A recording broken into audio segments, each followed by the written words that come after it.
TV news కి స్వాగతం. ప్రజారోగ్య పరిరక్షణకు ప్రత్యేక దృష్టి సాధించమని ఏలూరు ఎమ్మెల్యే బడేటి చంటి వెల్లడించారు.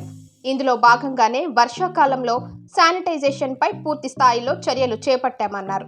ఏలూరు నియోజకవర్గం అభివృద్ధికి తనదైన శైలిలో కృషి చేస్తున్నారు ఏలూరు ఎమ్మెల్యే బడేటి చంటి.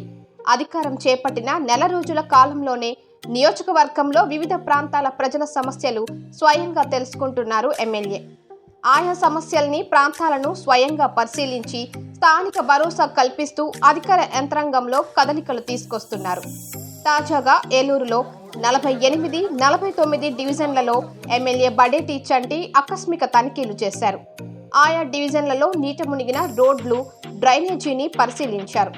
ఇప్పుడు కూటమి ప్రభుత్వం చూపుతున్న ప్రత్యేక శ్రద్ధ, పరిష్కార చర్యలతో యంత్రాంగం ఎప్పటికప్పుడు అప్రమత్తంగా ఉంటుందని ఎమ్మెల్యే చంటి గారు అంటున్నారు.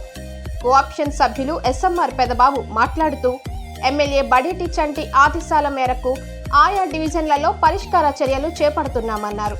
ఈ కార్యక్రమంలో మేయర్ ఎస్ఎంఆర్ పెదబాబు, మాజీ డిప్యూటీ మేయర్ చోడే వెంకటరత్నం, నరసు గంగరాజు, ఆరేపల్లి తిరుపతి గారు, మరి కార్పొరేషన్ మేయర్ గారు కానీ, హెల్త్ ఆఫీసర్ గారు కానీ అందరూ కూడా ఏదైతే ముందు చర్యలు తీసుకోవాలో అంటే 3 నెలల ముందు తీసుకోవాల్సినవి ఎలక్షన్ రావడం వల్ల వాళ్ళ అశ్రద్ధ వల్ల తీసుకోకపోవడం జరిగింది.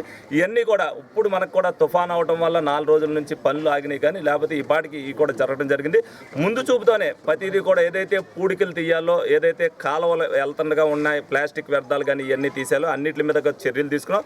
దానికి సంబంధించి టెండర్ కూడా పెరగడం జరిగింది. ఆల్రెడీ వర్క్ ఆర్డర్ కూడా ఇవ్వడం జరిగింది. ఈ రానున్న వారం రోజుల్లో ఏలూరులో ఉన్న పూడికి తీతలన్నీ కూడా అయిపోవడం జరుగుతుంది. ఎందుకంటే వర్షం అవడం వల్ల మళ్ళీ ఆ పూడికి తీసింది టాటర్ల మీద తీసుకెళ్ళాలి. డబ్బు వృధా అవ్వకూడదు, తీసిన పని సక్రమంగా అవ్వాలనే ఉద్దేశంతో మరి 22 వరకు వర్షాలు అంటున్నారు.